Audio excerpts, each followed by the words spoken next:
This is a 1996 Ford F350. It is not just any, it is my Ford F350 because this is the new donor truck for the ramp truck. I have been looking for a 90s Ford F350 with a 460 gas engine, a 5-speed manual gearbox, in order to give the ramp truck a modern drivetrain that will help me take it on journeys wherever I need to go. But finding one of these was a pretty tricky thing to do. Thanks to everybody's help on Discord, and especially my Ranwin Park co-host, and especially ZK for helping make this truck a reality for us here. There's some interesting things to go over, though, about this truck, as it is not just a 1996 F350, it is one owner from a corn farm in Texas, and it has 400,000 miles on the chassis. When you rack up 400,000 miles on a vehicle, some things happen, you know, especially for, like, you know, a work truck. This was never meant to be creature comfort. It was meant to haul things and do truck things. And sometimes you just gotta let things slide in order to get the job done. But hey, let's start with the good. In this case, the good is under the hood. Under there is a 7.5 liter Ford V8. It is a 460 or a big block Ford, whichever you would like to call it. As you can see by the bizarre intake manifold on there, it is a fuel injected engine, as this is indeed a 1996. And it is, although quite dirty, in very good shape, as the engine in this truck was rebuilt 60,000 miles ago, and I can tell you, it runs really, really well. Not only that, they also put a brand new, fresh, rebuilt transmission behind that engine. So this drivetrain is basically the perfect fit for our ramp truck.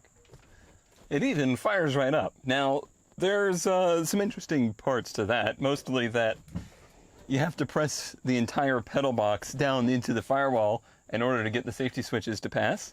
But then, she runs like a charm. You know, part of buying an old truck to use as a drivetrain swap was, you know, you could always find the right truck with the right engine and the right transmission, but you don't know what the condition of those are going to be, especially for a truck like this that is used as a work truck. Well, I can tell you that I now have 1,150 miles of driving experience in this truck, as I drove it straight from Texas to here, and it never once had any mechanical problems. Everything ran well, the transmission shifts beautifully, and everything drivetrain-wise was great. I really put a lot of emphasis on drivetrain-wise because it's been used. So I figured let's have a little fun here and explore all of the things that break on a 1996 Ford F350 after 400,000 miles. We absolutely must start with the doors. So if you need to get out, good luck. You've got to reach out like you saw before, and I don't think I can I do this? Oh, he's done it. To get out. Well, that's not so bad. Everybody has door handles that break. Well, you see, this is the best door. The other door, not only does it not have an inside handle, let me show you the condition of that door. So let's just get in here real quick. Ah, that's not so bad, right? Let me close it. Yeah, that's a little saggy. Apparently these trucks have common issues with the hinges, and they get a little loose over time. And funny story about this door, about, we'll say 3/4 of the way into the trip, I noticed it started to get really loud, really noisy and annoying, and I was figuring that, like, the hinges from shaking down the highway were just getting really bad. Well, it turns out that it had either shaken itself loose, or my co-pilot Powers, thank you Powers for helping out with this trip to get the truck, had maybe not latched it. Well, it was definitely open. And although we had walkie-talkies to talk to each other, I tried to message him like, hey, I think something's up with the door, but apparently he didn't get that message. So I just made the whole leg of the journey with the door very much so not latched.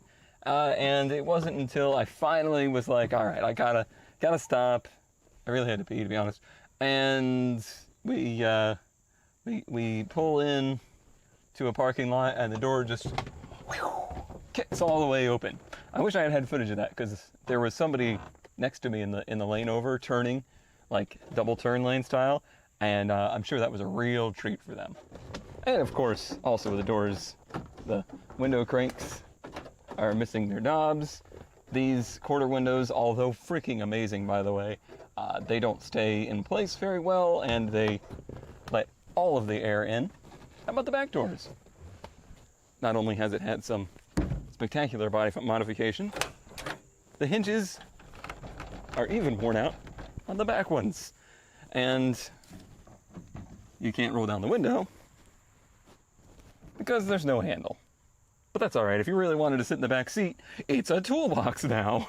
It is a full-on, what is it, Mastercraft or something like that, some kind of off-brand toolbox that rests in the bed here, or not in the bed, but in the back seat on this wooden platform that's drywall screwed down into the floorboard. Really, really spectacular.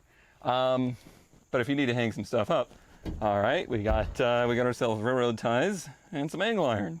Great. Let me tell you how much fun it is going down the road with these things doing that the whole time.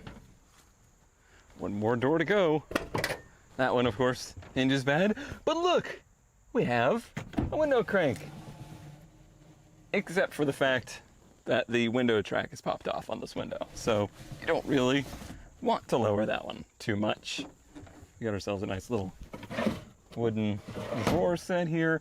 Perfect place to store coolant and oil, which, by the way, did not use any of this on the trip here. Literally the only thing that I put on the truck is a single windshield wiper blade. That is the only things I put in it.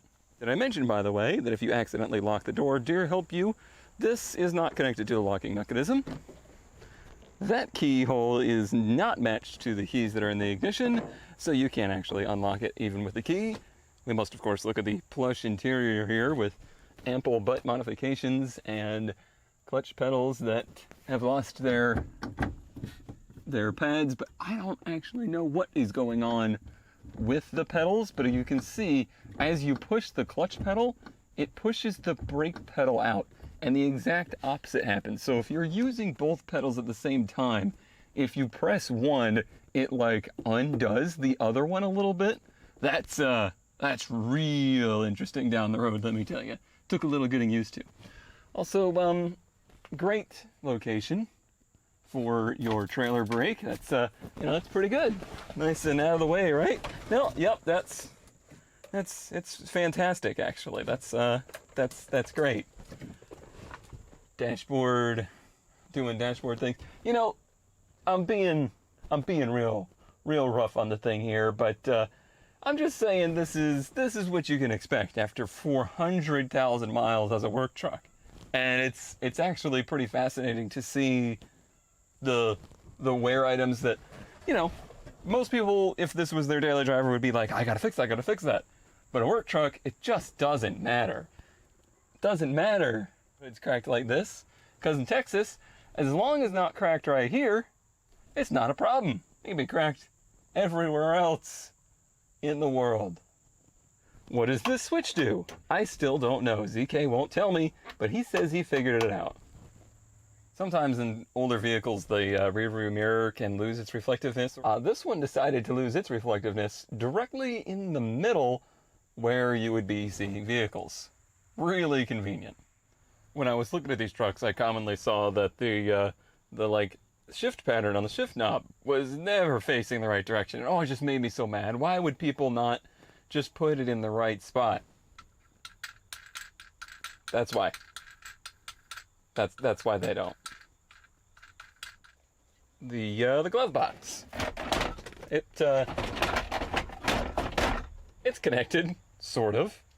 Oh yeah, we had to sand down the cigarette lighter because it was so corroded inside that the like phone USB adapter thing wouldn't even connect in there. that was great. Radio, it doesn't work. AC, it doesn't work. Actually, I don't think even the blower, I never tried it. I don't think even the blower or anything works. Let's see. Oh, it does! Huh, who knew?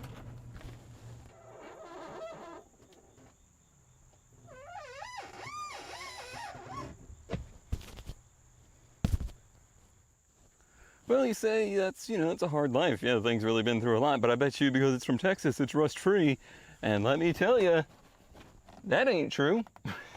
And you can see all the corn in there, too. Not just the corn in there. The corn is everywhere. The corn is in everything. And I wonder if that's not actually what ended up eating in the floors, getting a little bit of rust in them. They're really not that bad, but it's not mint. My truck in Texas, what kind of mud flaps do I need? Texas. This truck is equipped with 2 gas tanks. However, only the front one works. It won't switch to the back one. And whenever you fill the front one, oh yeah, let's look at the craftsmanship there of the fuel nook. The front tank, either the top ring has rusted out, as they commonly do, or the gasket is bad, because if you fill it above 18.5 gallons or so, the fuel just dumps out all over the ground. Ask me how I know. Got a nice toolbox here that housed the jack stands that we never ended up using. And of course, we gotta look at this bed. So the bed is, I would say probably custom made, or maybe this part here is off the shelf and then added onto, who knows, but this stuff, it's hard to like really visualize for you how quality it is, but it's heavy. It's heavy, it's very overbuilt, but apparently it took some abuse in its life.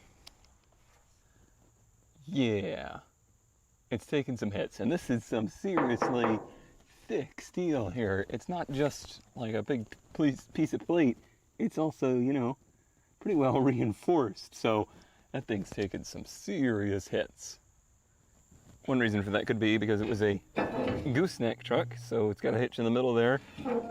Probably, tongues coming down and hitting this, or who knows, just things landing on it over the years.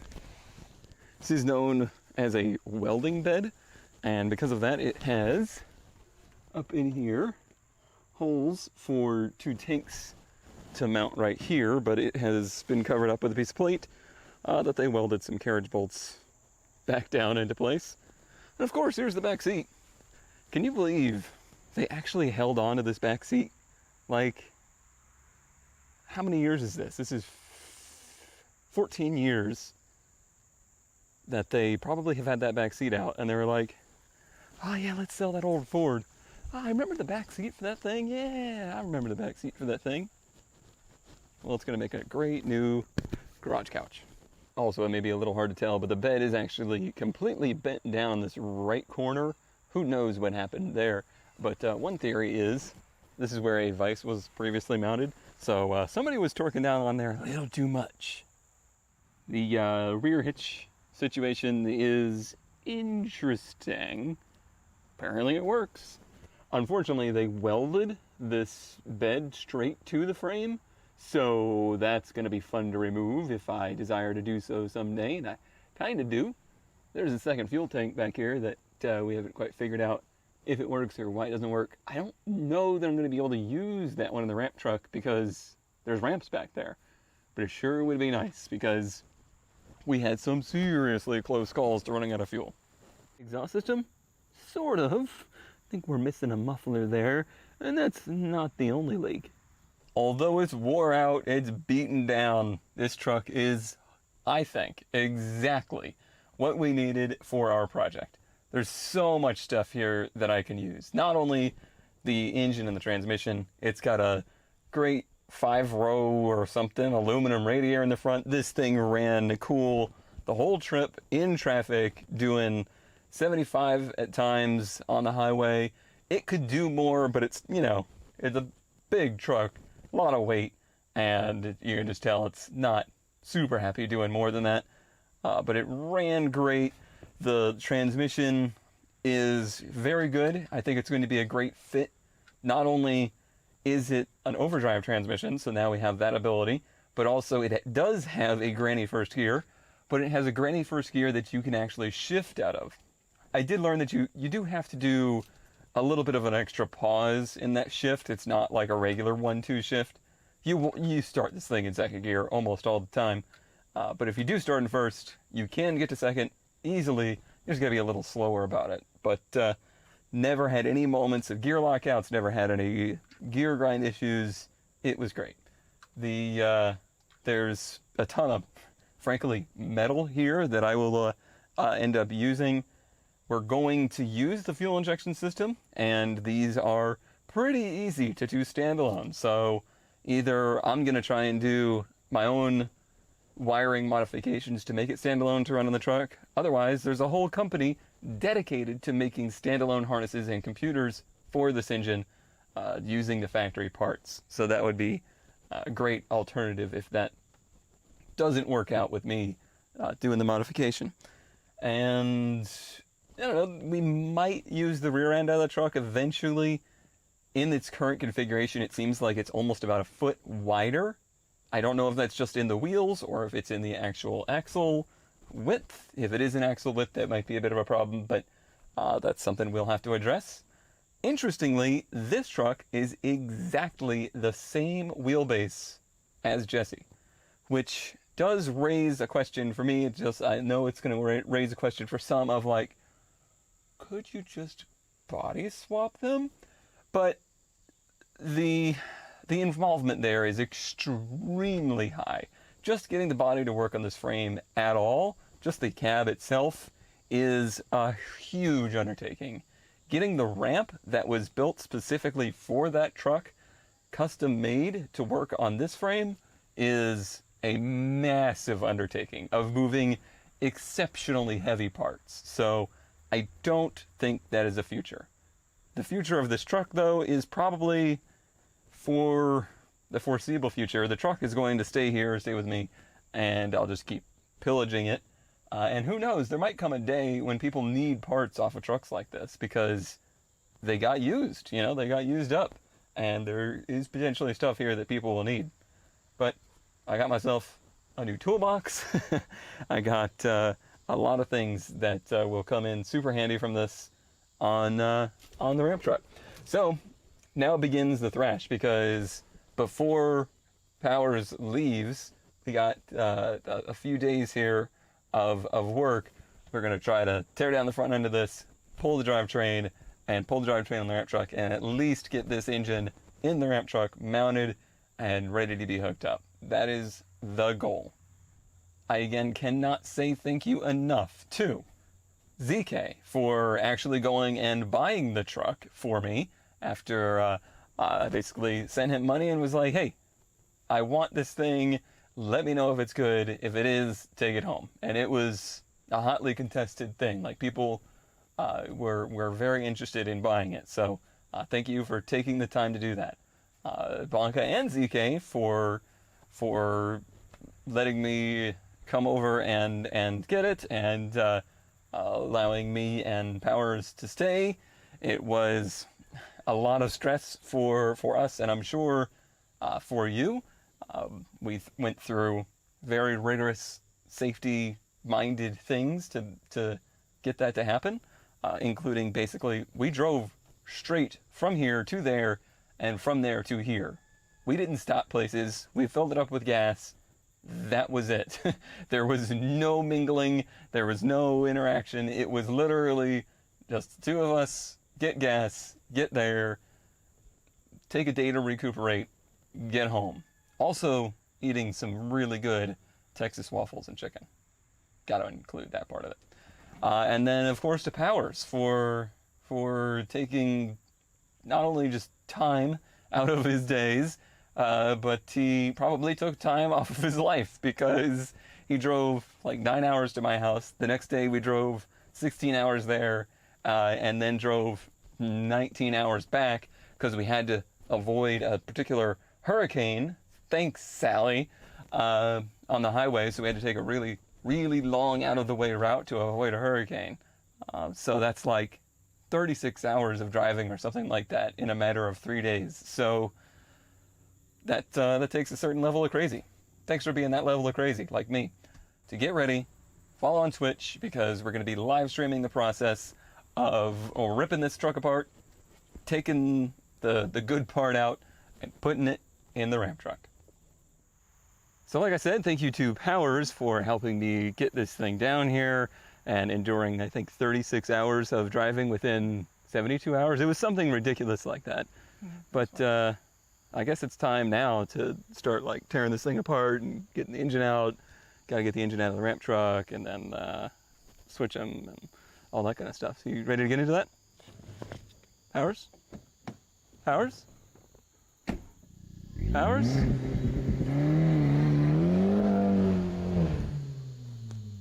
He gone.